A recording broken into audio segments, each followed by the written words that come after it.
The story begins with a vast frozen landscape, where a boy named Hedel was exploring with his friends. At that moment, none of them knew what to do, because right in front of them, the ice had broken apart, leaving only freezing water below.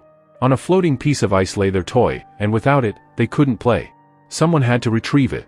When Hedel looked at his friends, all of them had already stepped back in fear. No one dared to risk it, because if they slipped into the icy water, it could be fatal. But Hedel was different. He was braver than the others and loved exploring. Without hesitation, he jumped onto the small block of ice. Though it wasn't easy, he managed to grab the toy. That moment proved how much braver Hedel was compared to the rest. But sometimes bravery backfires. As he celebrated with the toy, the ice shifted, and Hedel fell into the freezing water. Luckily, his friends pulled him out, or else he would have been gone in seconds. Falling into icy water isn't just about drowning. The temperature is so low that the body quickly loses energy and can't survive for long. For now, Hedel was saved and taken home for treatment. When his father found out, he was furious and gave him a final warning never to attempt such things again. His family even made him promise not to take such risks. Hedel agreed on the surface, but his eyes told a different story. He was destined for adventure, and we would follow his journey using survival skills. Years passed, and Hedel grew up to become a true explorer, someone who traveled to places no one had ever been, studied everything there, and collected information. He even wrote several books based on his research, becoming famous among scholars. At this point, Hedel was on an abandoned island in Polynesia, far removed from the modern world. The people there lived as ancient tribes, following traditional ways of life, and this fascinated him deeply. For months, he stayed among them, studying their culture, exploring with his girlfriend, and making discoveries. Yet, there were still unanswered questions. To find the truth, Hedel spoke with an old tribesman, asking who their ancestors were and where they had originally lived. The elder explained that their ancestors came from the east, from the place where the sun rises. At the farthest edge of that direction lies an island, the island of their gods, where humans were first created and where their ancestors grew up. Over time, those ancestors traveled west, following the path of the sun across the sky, until they finally reached Polynesia, where they settled and multiplied. From the old man's words, it seemed that the true origin of humanity, even the advanced cities filled with modernity, began with those very ancestors.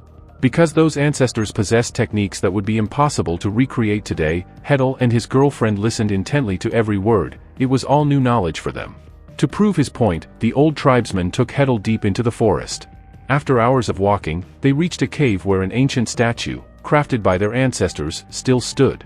The statue looked incredibly old, and Hedel was shocked. He had only ever heard of such things in stories, but now he was seeing the truth about his lineage with his own eyes. The elder explained that the technologies their ancestors once used were long lost, and that modern humans who think they are highly advanced were, in fact, far behind them. The world believed that Polynesians came from Asia, but the old man insisted that their true ancestors came from America, long before Columbus was ever credited with discovering it.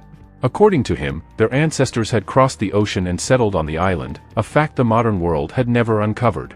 Hedel carefully recorded everything to include in his upcoming book, aware that this knowledge could change humanity's global history. For years, he continued exploring the island, gathering vast information until finally presenting it to a publisher. Hedel revealed shocking details. Their ancestors had advanced weapons, and it was not Asians who first brought iron to Polynesia, but early Americans who established tribes there. He urged the publisher to release this information so the world could know the truth. But the publisher was unconvinced, dismissing Hedel's research and even laughing at him, since history widely accepted that Polynesia was reached from Asia, where tribes had boats capable of crossing oceans. At that time, America had no such technology, so how could they have possibly arrived first?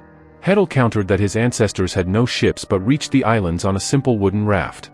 The publisher laughed even harder, insisting it was impossible, since the island was so remote that even modern ships often sank near it. How could a fragile raft survive? Hedel, however, stood firm. The publisher then challenged him. If he truly believed this, he should prove it himself by attempting the same voyage, from America to Polynesia using nothing but a raft, across thousands of kilometers of dangerous ocean filled with storms and unknown perils. No one dared to go there, but this was Hedel's only chance to prove his discoveries and publish them. Deep inside, he had already decided to accept. He would attempt to travel from America to Polynesia on a raft just as his ancestors once did, even if it sounded like utter madness. Determined, Hedel began seeking funding for his journey, approaching businessmen with his detailed plan of how he would complete the challenge without any modern tools or comforts, using only the same methods his ancestors had used.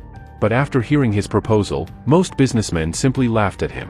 They flatly told him, why would anyone fund a suicide mission? Because attempting such a journey meant inviting death. Every businessman knew, as history claimed, that Polynesia was first discovered by Asians, directly contradicting Hedel's information. If he wanted to prove his theory, he would have to complete the challenge, funding or no funding. His passion, however, drove him forward. It became clear that no investor was willing to support the project, though later they would regret not backing him. For now, Hedel was left deeply discouraged, unable to raise any money despite all his efforts. Frustrated, he ended up at a bar with some friends, looking for people with ocean experience. There, he explained his plan, how he intended to sail from America to Polynesia on a simple raft. If he succeeded, they could all win recognition and rewards from the government. He described himself as an explorer, determined to follow ancient methods by building a raft exactly like his ancestors had used. He even showed them sketches of the raft's design. Everyone looked at it, but none agreed to join. They believed his plan was doomed, certain that such a small raft could never survive the dangerous ocean. One man examined the drawings and immediately pointed out flaws, warning that the ropes binding the raft would come undone halfway across due to the waves, leaving no chance of rescue in the middle of the sea. The plan, he said, was suicidal, with almost no chance of survival. One by one, the men refused to take part. But Hedel didn't break, he decided to keep trying. As he prepared to leave, one man who had been listening carefully approached him. His name was Hem. Just as Hedel was about to walk away, Hem stopped him and said he wanted to join the expedition, showing a photograph of the raft design to prove his sincerity. Surprised, Hedel asked who he was, since Hem clearly had no background in ocean travel. Hem revealed that he was a product engineer, though currently working odd jobs repairing electronics because he couldn't find work in his own field. His education hadn't helped him much in life, and he felt his time had been wasted. But hearing Hedel's mission had inspired him deeply, and without hesitation he volunteered to be part of the team. Hedel, who himself couldn't swim well and lacked deep knowledge of the ocean, was relieved to finally have at least one team member. He knew he would need more companions to make the dangerous journey possible, but another major problem still loomed: funding. No scientists or businessmen were willing to invest in his research, making it the greatest obstacle. At that time, Hedel usually took short breaks to visit his family, but this time he couldn't. He called his wife and told her he needed more time to complete his research and wouldn't be coming home. Furious, she told him to stop this madness, reminding him he had a family and children to think of. His wife told him he needed to take responsibility and care for his family, but Hedel, emotional, insisted that this was his dream. He had spent years on this research, and backing out now would mean all his work had gone to waste. Though reluctant, she understood and gave him permission. Without saying much, Hedel continued on his path. Days passed, and at the harbor, he explained his plan to many, most of whom refused, but a handful agreed. Including Hedel himself, the team now had 5 members, enough to attempt the mission. He carefully explained the plan, and together they brought wood to build the raft. The others were nervous, but Hedel carried an unshakable confidence that a simple wooden raft could survive massive storms. He told them it had to be built exactly in the ancient way, without modern modifications, or else their theory could never be proven. His determination motivated the others, and they began gathering materials to construct the raft as instructed, excited to be part of something unique, unaware of the deadly dangers ahead. The funding problem still remained, until Hedel met a wealthy professor. When Hedel explained his research with passion, the professor, an explorer at heart though too old to venture himself, decided to fund the mission. The team rejoiced, immediately collecting supplies like food and survival tools, though the raft itself would remain exactly as primitive as their ancestors had built it. Soon news of their daring mission spread through newspapers, and people everywhere began following their story, inspired by their courage despite the risks. A photographer even volunteered to join, eager to document the entire journey with his camera. Delighted by the recognition, Hedel welcomed him, making the team's 6 members strong. By now, the whole city, even the government, knew of the mission. To many, it looked like a suicide attempt, but nothing could stop Hedel and his team. After weeks of preparation, the raft was finally ready. On the day of departure, crowds gathered at the harbor, not because they believed the team would succeed, but because they were convinced they would never return. The distance to Polynesia stretched thousands of kilometers, and the ocean promised storms and perils few could imagine. The chances of survival were slim, yet Hedel and his companions said goodbye and set out with hope that, if successful, their names would echo around the world. With only a few days' worth of food, basic supplies, and a small radio for contact, they launched their primitive raft, determined to prove that what they were experiencing was true. Aside from the basics, their raft carried no modern weapons or equipment. It was exactly like the ones their ancestors once used. Soon, a full day passed at sea, and nobody knew what lay ahead. One night, a violent storm struck, shaking their raft so hard that everything scattered around. In the struggle to save the raft, Hedel was thrown overboard and plunged into the water. Unfortunately, he didn't know how to swim and immediately began sinking. Luckily, the others did know, and they managed to grab him and pull him back up. Working calmly together, they survived the storm, which finally passed after a few hours. By morning, the sea was calm again, and they even enjoyed the sight of the still waters. But after just one day in the ocean, their condition was already deteriorating, and they soon noticed that the raft had sustained heavy damage. Repairs were urgent, so Hedel and the others began working quickly. Experts often say that traveling such long distances on a wooden raft is extremely risky. The waves can be massive, and with strong winds driving them, the ropes holding the raft's logs together could loosen and snap. To survive, the crew would need to keep tightening them constantly and should always have extra rope on hand to reinforce the structure. Another crucial element was steering. Large sails were used to catch the wind and control direction. But here, their steering system was failing and no longer working properly. While they were dealing with repairs, a massive whale appeared, circling the raft as if with intent. Most of the crew stayed calm, knowing whales rarely attack humans, but Hem panicked. Weakened by lack of food and water, he was hallucinating and convinced the whale would destroy them. Driven by fear, he grabbed a sharp weapon and prepared to attack. The others tried to stop him, but Hem ignored them and hurled the weapon, striking the whale's body. Injured, the whale dove deep into the water, but because the weapon was attached to a rope, it pulled the raft forward violently. If this continued, the raft could be destroyed and sunk. Experts say that in such a situation, the only safe option is to remain still. Whales usually stay deep underwater and surface only to breathe or hunt schools of fish. They don't intend to harm boats, but any sudden movement can draw their attention. Considering their size, even a single strike from a whale could capsize a raft. The safest strategy is to wait quietly until the whale surfaces and swims away, then move only once it's at a safe distance. But Hedel's team was in serious danger. If they didn't cut the rope, they were doomed. Thankfully, they managed to slice it free just in time. Furious at Hem's reckless act, some crew members lashed out at him, and a heated argument broke out among them. But Hedel calmed everyone down, reminding them they couldn't afford to fight among themselves. As the leader of the mission, he would be the one to decide what came next. Despite the damage to the raft, the group began repairing it again. By now, they had already survived 4 brutal days in the dangerous ocean, but their resources were running out, and so was their hope.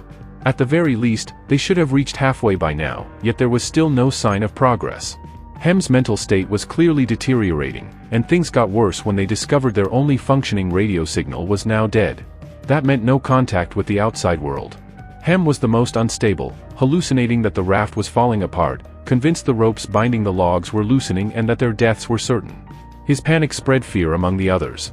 Meanwhile, the cameraman took a small boat away from the raft to film them, everything seeming fine at first, until sharks appeared and began circling his little boat.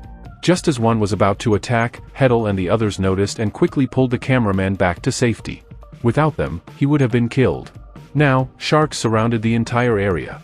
One crew member, who had a pet parrot, watched in horror as the bird landed on the water and was instantly torn apart by the sharks. Devastated and enraged, he grabbed one of the sharks, hauled it onto the raft, and killed it with a knife.